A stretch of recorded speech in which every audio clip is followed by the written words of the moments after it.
Welcome! I'm so excited that you're here to join us for Cruise Convos. So, what is Cruise Convos? Cruise Convos is going to be a series of conversations, but very important, it's going to be casual conversations with cruise industry leaders across the globe. As the founder of Lemoneight, I want to welcome you to this experience. I really hope you enjoy and also have a little bit of fun. Thanks for tuning in. And remember, you're the zest. I'm so excited. I have three epic people here. We have Christine Majenjic. Christine Majenjic. I apologize again. I said it wrong. We have Ugo Savino and Adam Sharp with us. Christine, introduce yourself. Let people know who you are.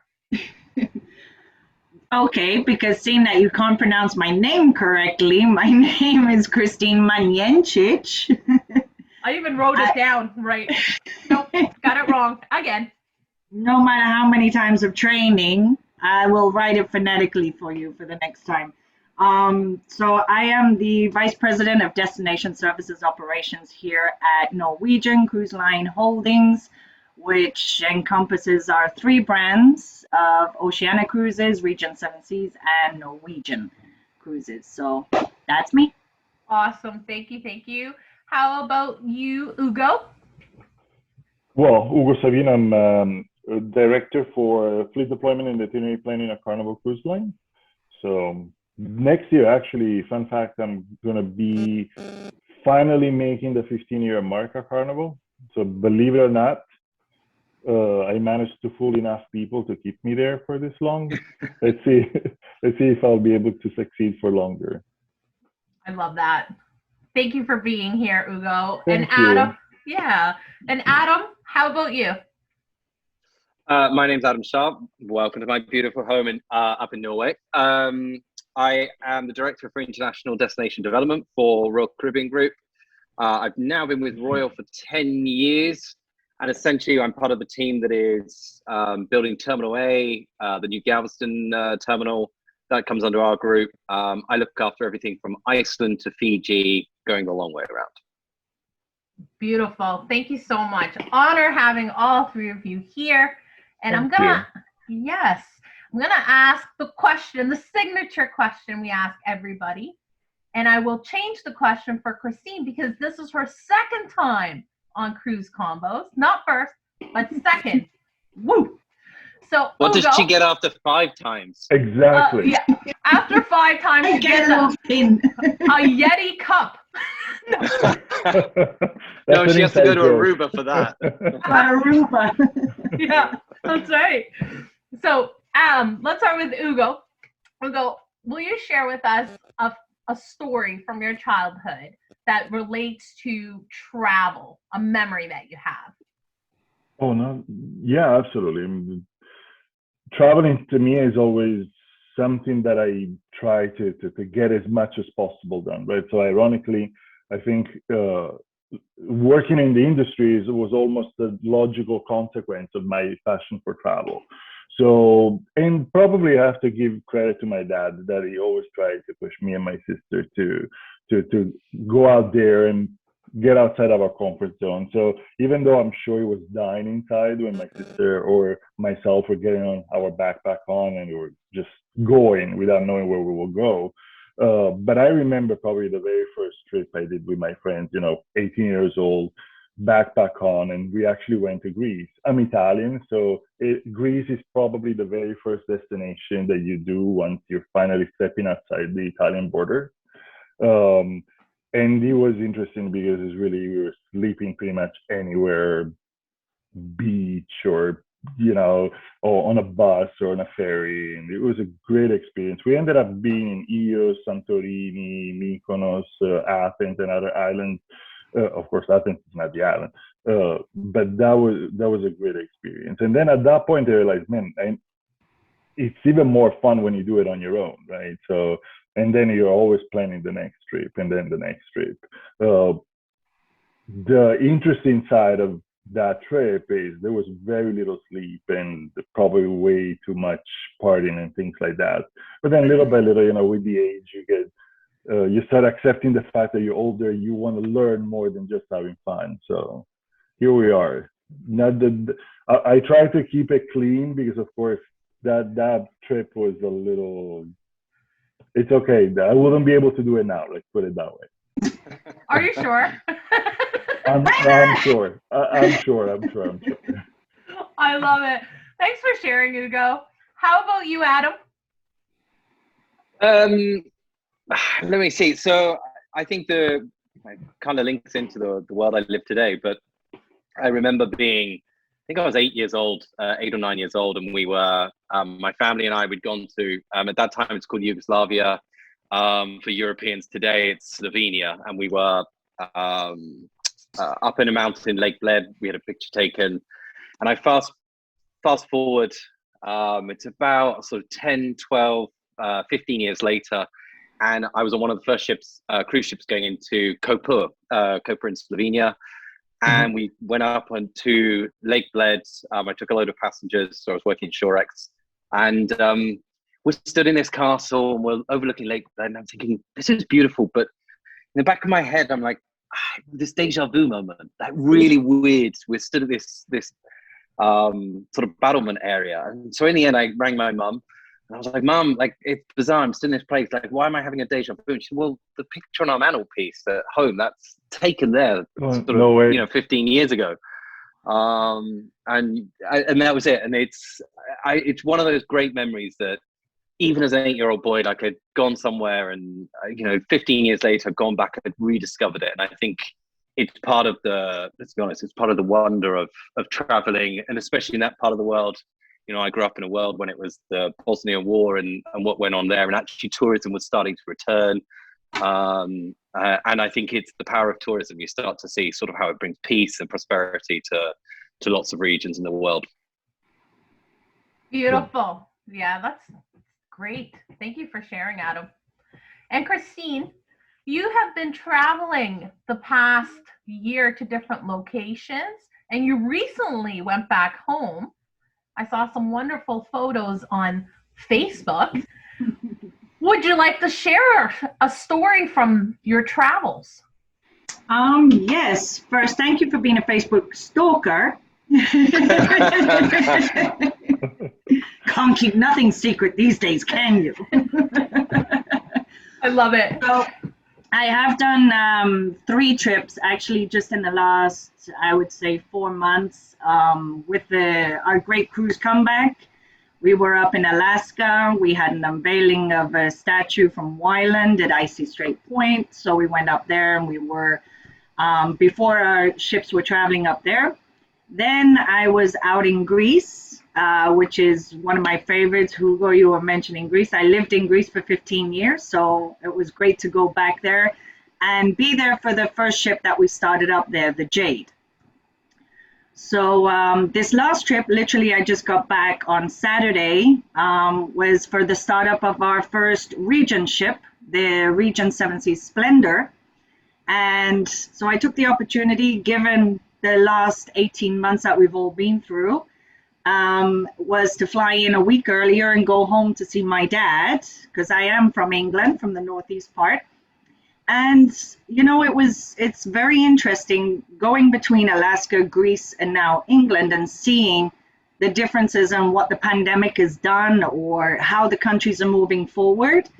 And where England was in a really, really tight lockdown, it was actually I was taken aback, because they've gone from major strict lockdown to, you know what, this is a virus, we have to live with it, get on with your life, open up everything and get on with your life.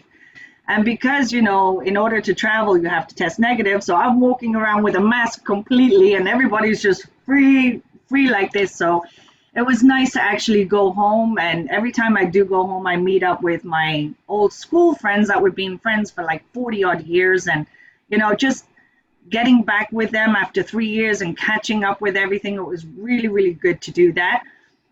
And then joining on the ship, there's one thing that I always love to do, and one thing that my mom has done ever since I started my cruise travels 27 years ago. I'm not that old. One thing that she loved to do when she was alive was do, then and now pictures. So I have then and now pictures of pretty much everywhere that I traveled as a child and traveled in the professional capacity. And I added another one to that, and it was out of the port of Portland. We called there, and so I went to Weymouth, and we went up to Portland, and I remember I had a picture 40 years ago of me sat on a bench with the beach in the background, put my thumbs up. So I recreated the moment, and I took another picture. So whoa. We have this album with both pictures, then and now. And I sent it to my dad to add it to the album. And he was like, okay, I'm going to need a wider screen for this, because from then to now, I'm like,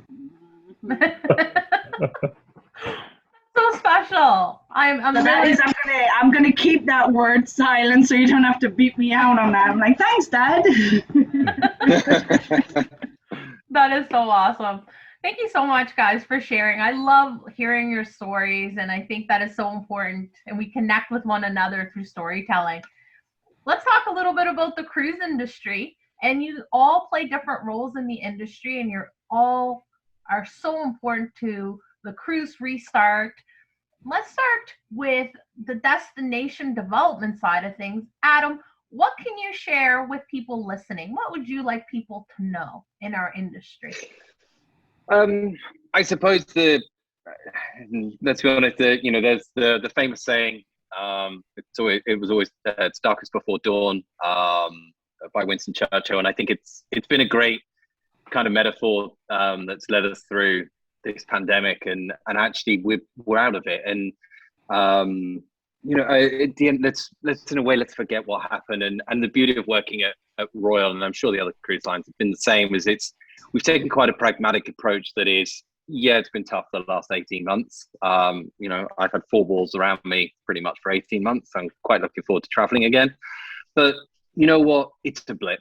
And none of the cruise lines have cancelled orders.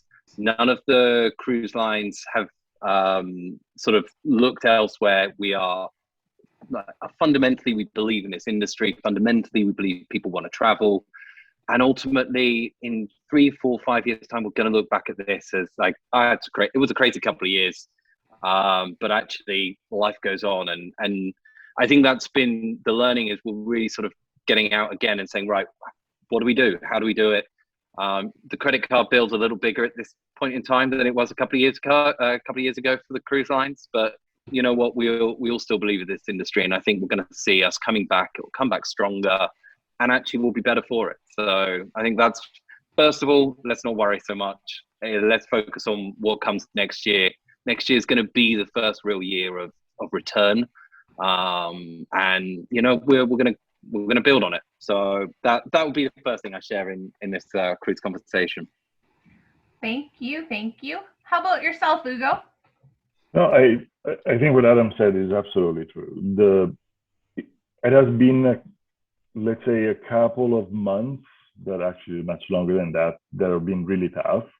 But the truth is, here we are, right? We've never had at any moment in time the fear, hey, you know what, this is the end of it. Absolutely not. We knew that traveling is kind of like second nature to the human being, because people, besides whatever is the reason behind the travel, if it's just relaxed discovery, exploration, or it's just fun and whatever it is, that's human nature. We cannot just leave close into a home surrounded by walls and watching a TV screen. So clearly this has been rough. We knew that will not be easy, but at the same time we knew that there will an end will come, and we'll finally step outside the front door and start traveling again. So really what we've tried to do over this few months is, hey, let's get ready for the moment that we have again ship sailings. Let's get ready for the moment that we have guests on board again. Let's make sure that all those opportunities that we have to interact with our guests are going to be memorable anyways. Granted, we had to communicate a lot of sailing cancellations, so that was memorable, for probably not for the reasons that we wanted them to be memorable, But the truth is, we knew that the moment will come. And in fact, now we have, 9 ships out at sea, and then we're welcoming guests on a regular basis. We just started sailing from other from Baltimore the other day, and more home ports are coming into service soon. So one thing that I think it is important for all of us to appreciate, I think I learned personally is we need to be more proactively thinking at what the challenges of our job are, of our industry are. Because the reality is COVID-19 came out of nowhere, we didn't know, but there are a lot of things that are coming over the next few years. They're going to shape our industry in a way that is going to make it very different from how it is today. So I think we kind of need to own what we do and proactively look at how these things can change and start thinking about it already. But I think we're in great, there's a lot of excitement at Carnival. So we are ready to, okay, fine, things are happening, and now there's another shift so there's a lot happening. Of course, there's a lot of pressure to make things happen the right way, but I'm confident that we're going to do really well in the future. When I say we, I mean the industry, not necessarily the brand. Excellent. Thank you, Ugo. Christine? Well, you're a Facebook stalker, so I don't know if I should really answer this question because everybody's talking about, being locked in 4 walls, and anybody who's friends with me on Facebook knows I didn't quite do that. This is why I don't have Facebook, Christine. Yeah, me. That's why I don't have Facebook. I actually got creative during this time. And for those of them who know me, I own an RV. I own now is a 41-foot huge RV. So we used this time and we took off out and we traveled around, given that me and my husband were virtual, my son was virtual. And that was our decision to do. But that's awesome. It made me see that no matter what can happen in the world, a global pandemic, people get creative and you cannot hold them back. They still want to travel. For example, the RV business during the pandemic went through the roof. And just on this last trip that I did to England, I literally arrived at Heathrow and I drove 5 hours up north. And all along the highway, I'm like, camper van, camper van, camper van, camper van. Everybody in England, because they don't want to be so locked up, they got creative. Exactly. And they said, okay, we can't travel abroad, but we can travel within our own country. So that travel bug hasn't left anybody. Correct. And this is what I got excited for, because as you know, I took a 3-month trip around Smoky Mountains. Then we hauled ass out to the Grand Canyon. We did those things. So I was seeing different states.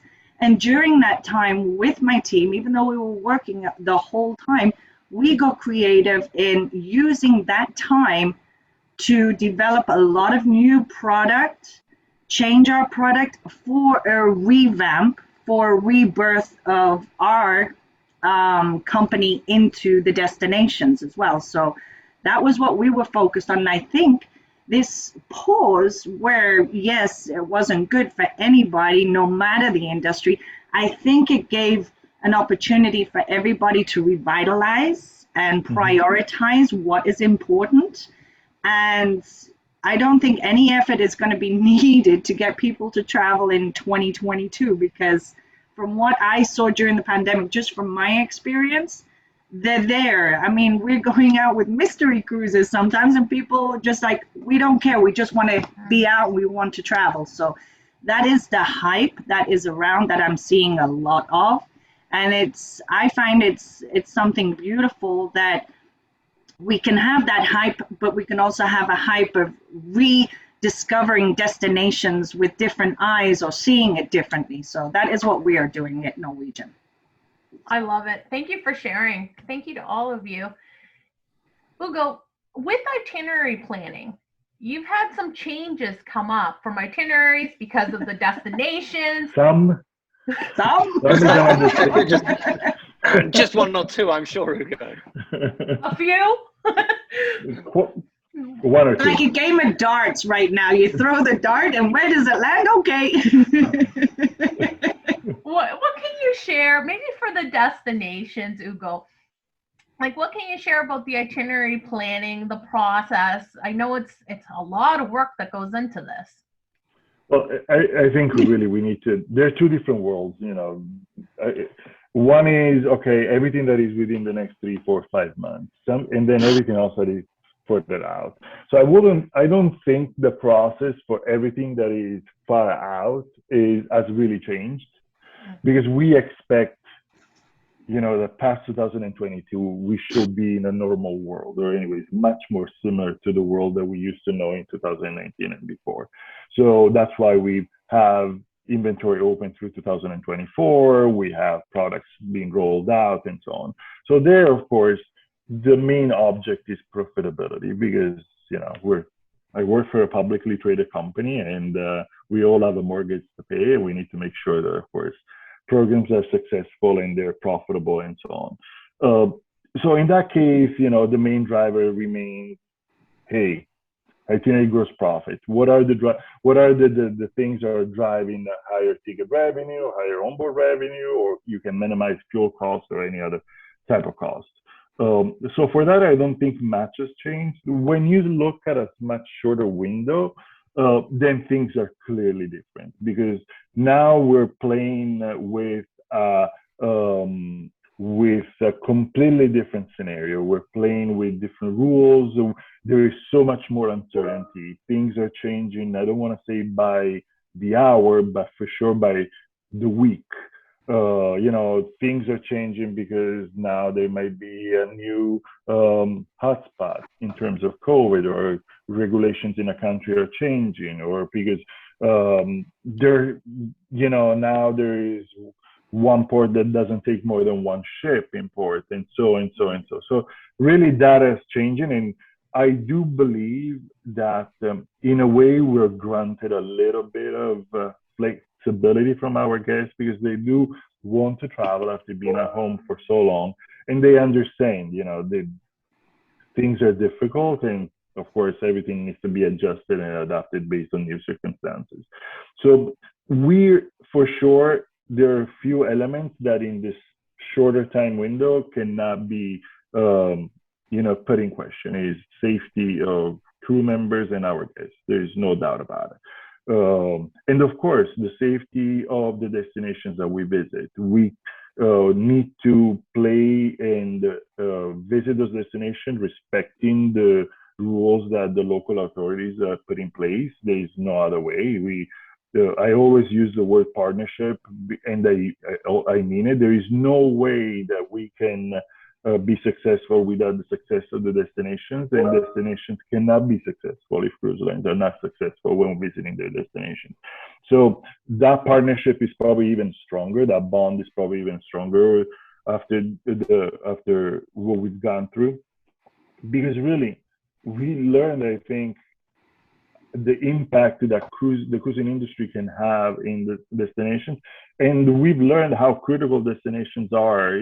I mean, we knew it already, but clearly that there's a big spotlight on top of that. On it, we've learned that destinations are playing a critical role in what we do.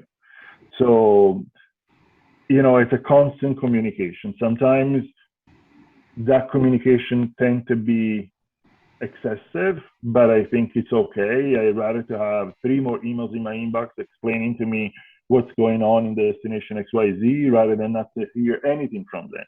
Because in a situation like this, not knowing means, hey, you know what? That means that probably let's move on, let's keep it. Remember also what happened already the past few months.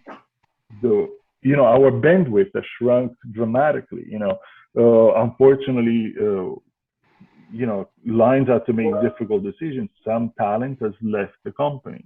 So now we are doing more with less. That means that we really need to be more strategic in the way we allocate our resources. That means that priorities are much more stringent. Now, maybe if before, and my team makes fun of me because I keep bringing it up, things might be urgent, it might be important, but if they're urgent and not important, it's difficult to kind of like divert resources to work on something that is urgent, but really it's not that important. Now, important is the world that we need to live in. So that's why information, communication, and all that is absolutely essential. So going back to your original question, there is a lot of uncharted territory in the itinerary planning nowadays for the immediate future, because we're trying to honor our promise to our guests, saying you purchase cruise visiting these destinations, and we are going to do anything we can to visit those destinations. But unfortunately, there's something that needs to be adjusted, and we are trying to do that. Great. So. Thank you, Hugo. That was you painted a picture. It was great. Thank you. Christine, tell us a little bit about the shore excursion side of things. Well, as I said, since we've started, yes, there is some obstacles that we have to overcome here and there, but we went out to all of our operators with very realistic protocols. Nothing too much to ask of them, because obviously it's been 18 months. Everybody is being out of work and stopped and on pause.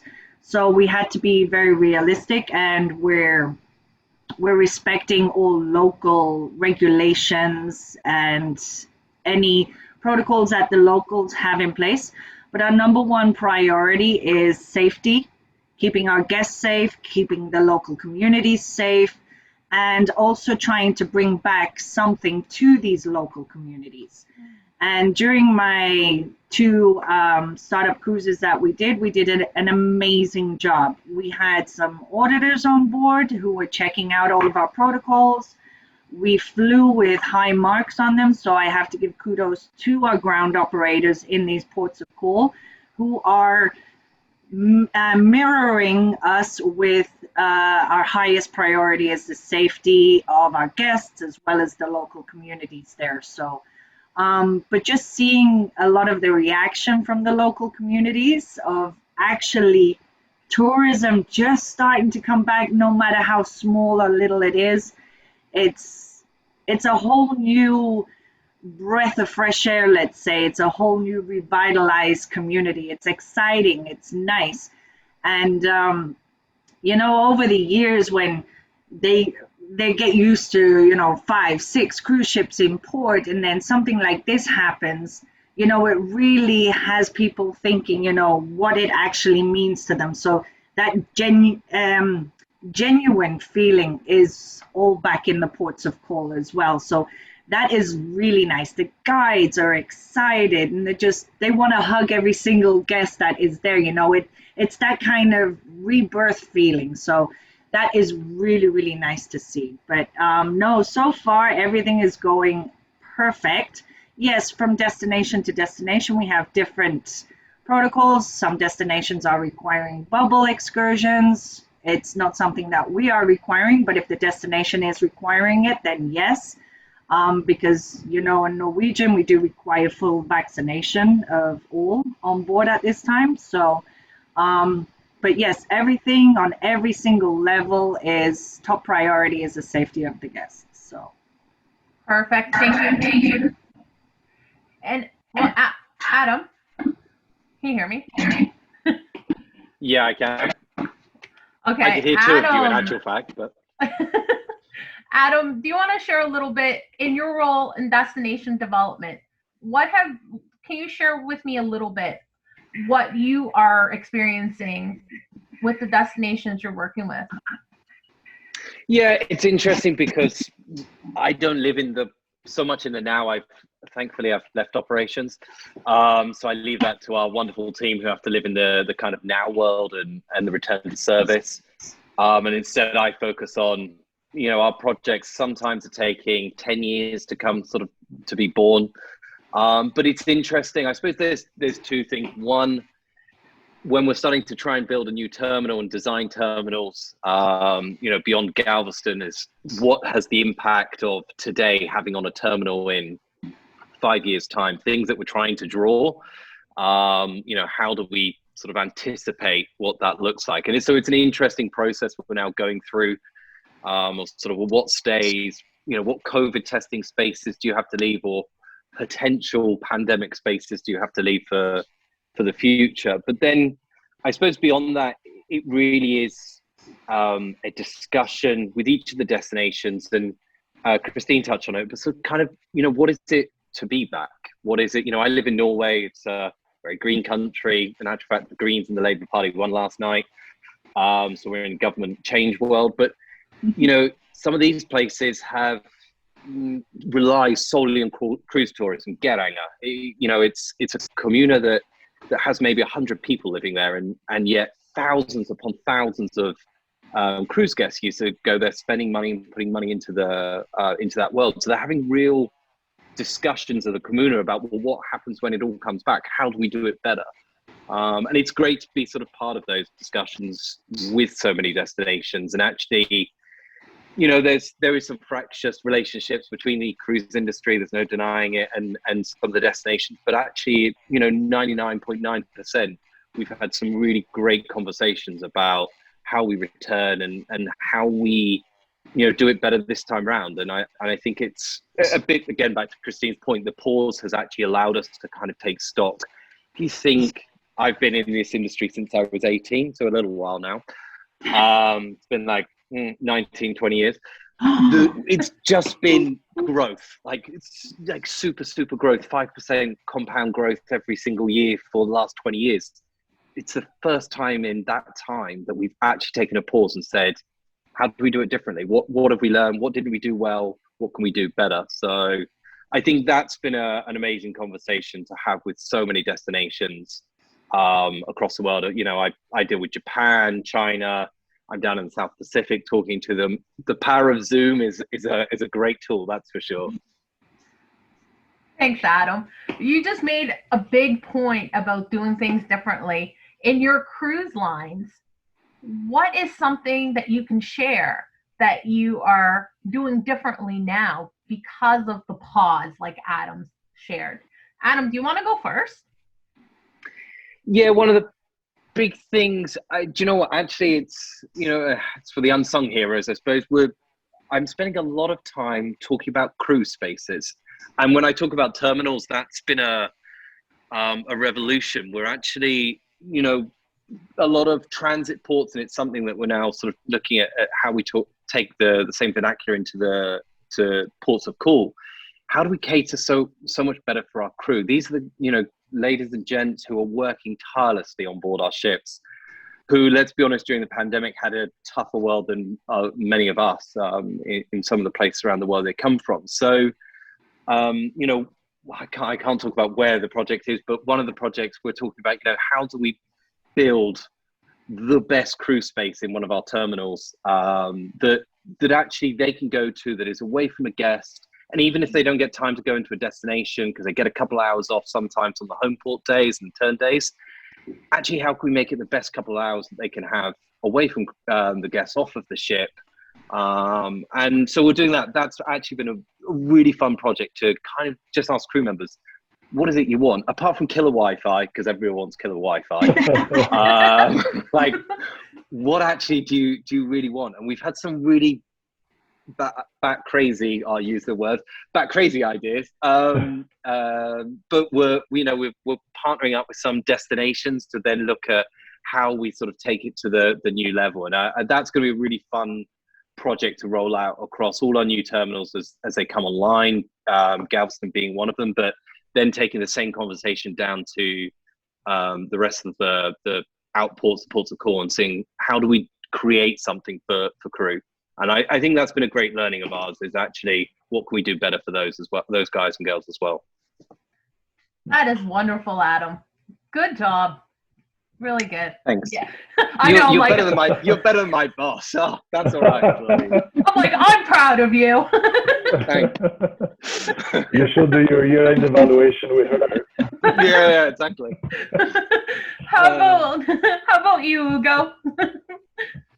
Well, there are a few things that never change. The other ones change all the time. But I think one of the things that came to a new sort of realization for all of us is really, how do we get ready for the next big thing? how are we going to be ready for the unexpected, right? Are we properly positioned to take advantage of whatever thing is coming our way? You know, problems are usually, you know, the trite way to say is not problems, they're opportunities, and so and so and so. But the reality, this is what it is. We need to make sure that with so many things are changing all the time, we really sit down and look at, okay, how this is going to have an impact on our business and how we can be better positioned to take advantage of that. So the reality is the world is changing, and the world is changing all the time. Sometimes the change is a little dry, you know, dripping, and then you see the change all of a sudden. Sometimes it just hits you in the face.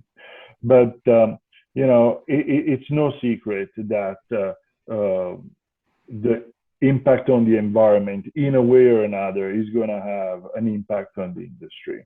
So they're international organization, but the same way it comes from the will to preserve the environment we live in. We need to do something that is going to reduce our footprint when we offer our cruises. So and this, whether we like it or not, is going to have an impact on the way we do things. So we're also trying to look at that angle.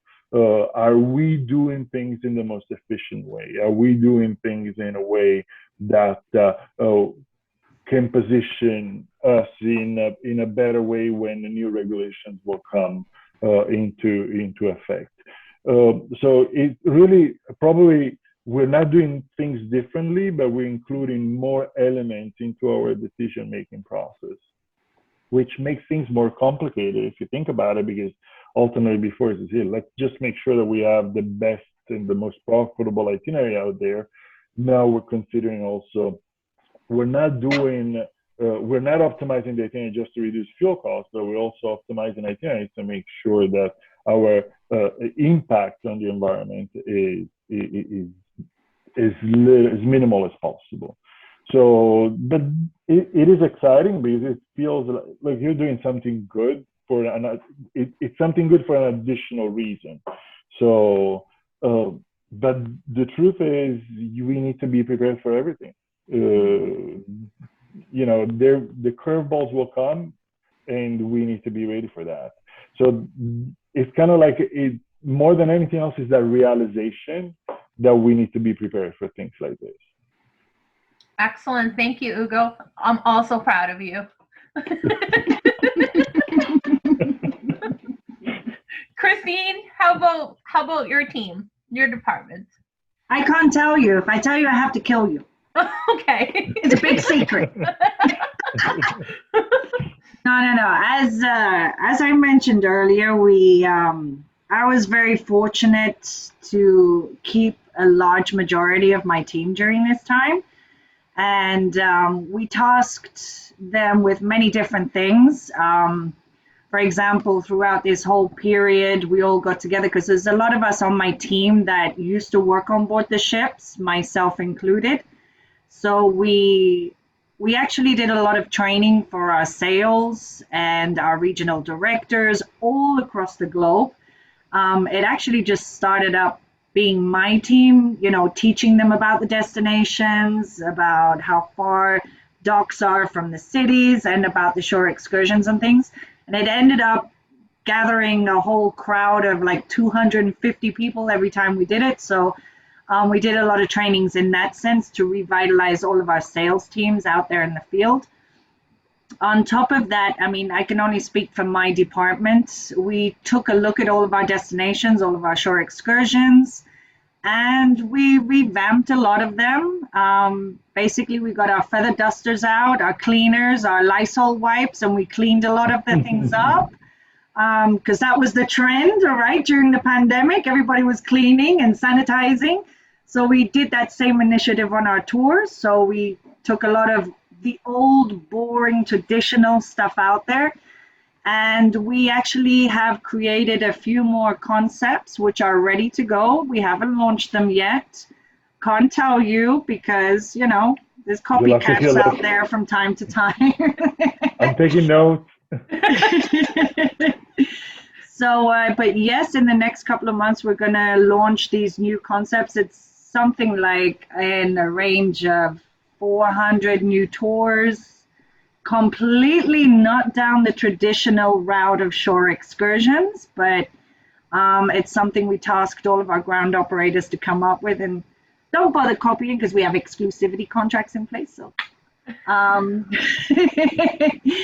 we did do that as well, just, you know, for a short period. But yes, I'm very excited for when these will come out, because it is taking old destinations that people have been to 3, 4, 5, 6 times, because this is what we find on 2 of our brands on the Oceania and Region side.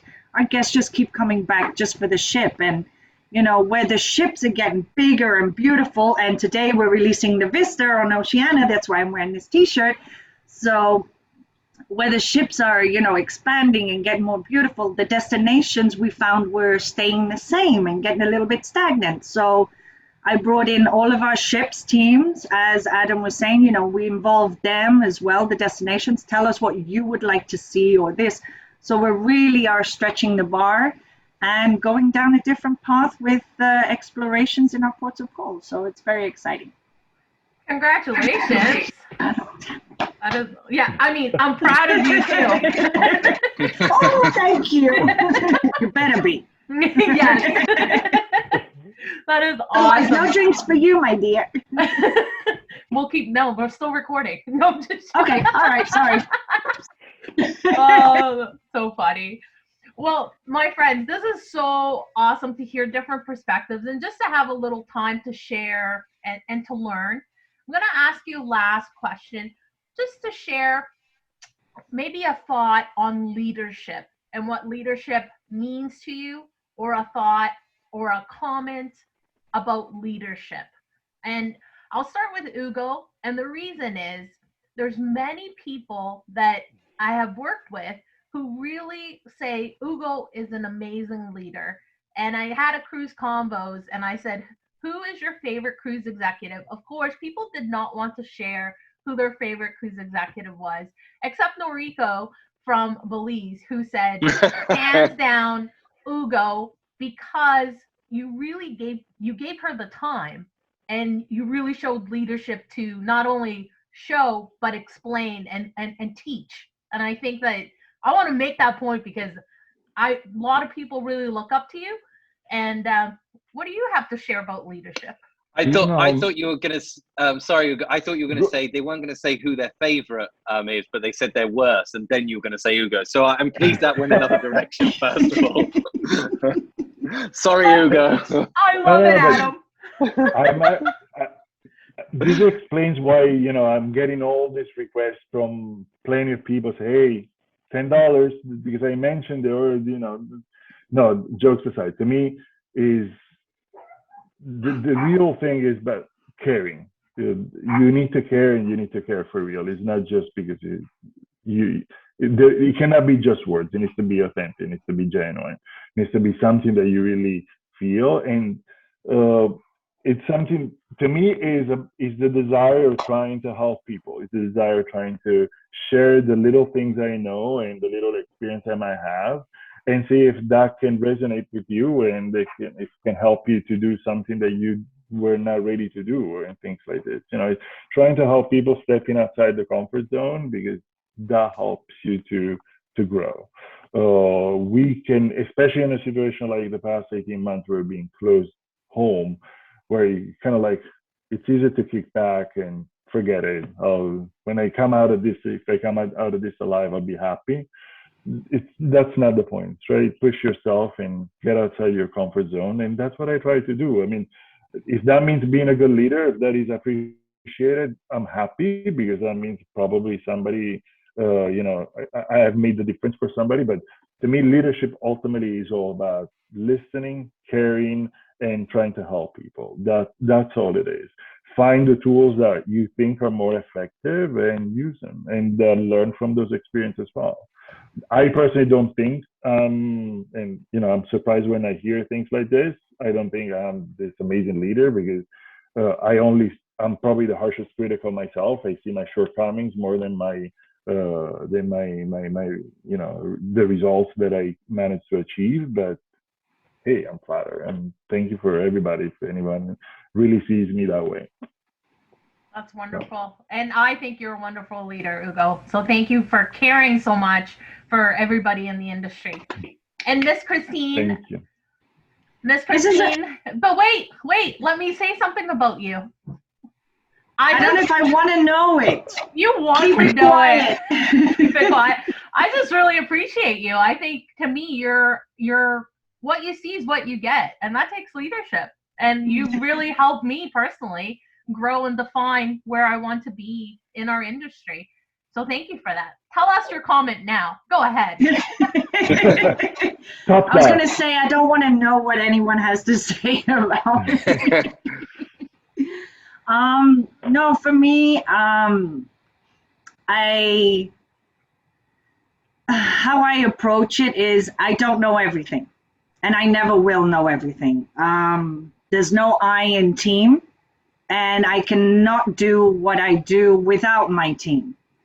And I always feel that you have to lead in that way, the best way possible is give people the room to make the decisions and then talk it over and not micromanage or anything like this. Give them the space that they can take their projects and run with it. And when any tough decisions need to be made, you make them as a team. You know, we're all versed in each different area, but every decision that I take, I will always get the team together and say, tell me what you think. And, you know, the worst thing that could ever be said to me is, well, you're going to make the ultimate decision anyway. I'm like, no, we're going to make it as a team. Regardless of my position or anything like this, I want us all to agree as an actual team. And this is, I think, what helps a lot. You've got to show their worth. You've got to let them show their worth and let it be visual in that. So that's, I think they like me. I don't know. You say good morning to me every morning. I mean, I don't know if that's just a polite thing or. That is awesome. Thank you for sharing, Christine. Great. And Adam, I personally have met you several times, but I want to make a comment about you and just how giving you are of your time. I know Adam and I have chatted several times, and I was struggling one day and I was thinking about my business, and Adam shared, you know what? My wife is in tourism. She has her own business, and just that one conversation meant so much. And I thought, I can do this. I can really do this, right? And it's those moments that I'm like, he's such a great leader, like taking the time out to listen and to have those conversations. So thank you, Adam, for that. And can you share your thoughts on leadership? Wow, that's quite all right. I'm humble with these sort of things, and it's nice to hear Ugo and Christine talk because it gives you time to reflect on it. And actually, you know what? The best leaders, and let's be honest, like everybody, we've all had great leaders and terrible leaders, and I'm not going to start naming names. But you know go on. Yeah. Let's make it now a really fun cruise convo. Now that you open that door, you can now walk away from it.